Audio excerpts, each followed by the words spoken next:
अब बीजेपी मुझे गिरफ्तार करना चाहती है। मेरी सबसे बड़ी संपत्ति, मेरी सबसे बड़ी ताकत मेरी ईमानदारी है। इन्होंने मुझे समन भेजे हैं। मेरे वकीलों ने मुझे बताया कि ये समन गैर कानूनी है। बीजेपी का मकसद जांच करना तो है ही नहीं।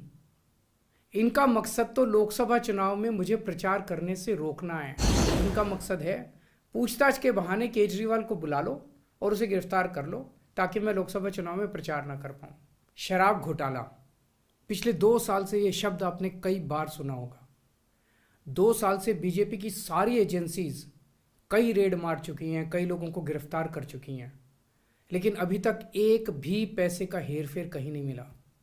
कहीं से एक भी पैसा नहीं मिला। अगर भ्रष्टाचार वाकई हुआ है तो इतने करोड़ों रुपए गए कहाँ? क्या सारा पैसा हवा में गायब हो गया? सच्चाई ये है कि किसी तरह का कोई भ्रष्टाचार हुआ ही नहीं। अगर होता तो पैसा भी मिलता। ऐसे फर्जी केस में आम आदमी पार्टी के कई नेताओं को इन्होंने अभी तक जेल में रखा हुआ है। किसी के भी खिलाफ कोई सबूत नहीं है, कुछ साबित नहीं हो रहा, खुलेआम गुंडागर्दी चल रही है। किसी को भी पकड़ के जेल में डाल दो। अब बीजेपी मुझे गिरफ्तार करना चाहती है। मेरी सबसे बड़ी संपत्ति, मेरी सबसे बड़ी ताकत मेरी ईमानदारी है। झूठे आरोप लगा के, फर्जी समन भेज के ये मुझे बदनाम करना चाहते हैं, मेरी ईमानदारी पे चोट करना चाहते हैं। इन्होंने मुझे समन भेजे हैं। मेरे वकीलों ने मुझे बताया कि ये समन गैर कानूनी है। क्यों गैर कानूनी है? ये मैंने इनको विस्तार से लिख के भेजा है। मैंने बताया है कि उनके समन कैसे गैर कानूनी है, लेकिन उन्होंने मेरी एक भी बात का जवाब नहीं दिया। इसका मतलब उनके पास मेरी बातों का जवाब नहीं है। इसका मतलब वे भी मानते हैं कि उनका नोटिस गैर कानूनी है। क्या मुझे एक गैर कानूनी समन का पालन करना चाहिए? अगर कानूनी रूप से सही समन आएगा तो मैं पूरा सहयोग करूंगा। बीजेपी का मकसद जांच करना तो है ही नहीं। इनका मकसद तो लोकसभा चुनाव में मुझे प्रचार करने से रोकना है। ठीक लोकसभा चुनाव के पहले इन्होंने मुझे समन भेजा है। क्यों? इस जांच को चलते 2 साल हो गए। अभी ठीक लोकसभा चुनाव के पहले मुझे क्यों बुलाया जा रहा है? पहले क्यों नहीं बुलाया? सीबीआई ने मेरे को 8 महीने पहले बुलाया था।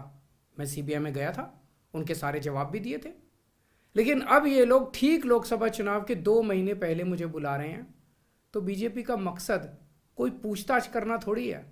इनका मकसद है पूछताछ के बहाने केजरीवाल को बुला लो और उसे गिरफ्तार कर लो ताकि मैं लोकसभा चुनाव में प्रचार ना कर पाऊं।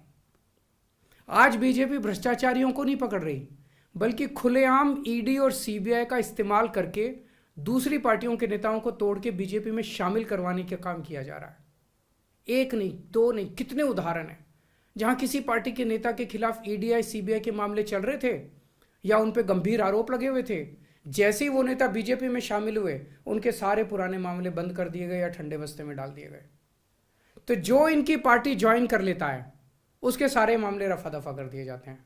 जो इनकी पार्टी में नहीं जाता वो जेल जाता है। आज मनीष सिसोदिया, संजय सिंह और विजय नायर इसलिए जेल में नहीं है कि उन्होंने भ्रष्टाचार किया है, वो इसलिए जेल में है क्योंकि उन्होंने बीजेपी में शामिल होने से इनकार कर दिया है। आज हम बीजेपी का मुकाबला क्यों कर पा रहे हैं? क्योंकि हमने कोई भ्रष्टाचार नहीं किया। अगर हमने जरा सा भी गलत काम किया होता तो दूसरे भ्रष्टाचारी नेताओं की तरह आज भी हम बीजेपी में शामिल हो चुके हैं, तो होते आज तक। इस तरह देश के ईमानदार नेताओं को जेल में डाल के और भ्रष्टाचारियों को अपनी पार्टी में शामिल करवा के ऐसे तो देश आगे नहीं बढ़ सकता। ये क्या चल रहा है? ये जो कुछ भी चल रहा है बहुत खतरनाक है। ये हमारे जनतंत्र के लिए बहुत गलत है। इसे रोकना होगा। मैं हमेशा देश के लिए लड़ा हूं। मेरा तन मन धन देश के लिए है। मेरी एक एक सांस देश के लिए है। मेरी खून की एक एक बूंद देश के लिए है। मेरे शरीर का एक एक कतरा देश के लिए समर्पित है। हमें मिलके देश को बचाना है। मैं पूरी जी जान से इनके खिलाफ लड़ रहा हूं। आपका साथ चाहिए। Subscribe to Midday India. Get direct notifications on all our videos by clicking on the bell icon.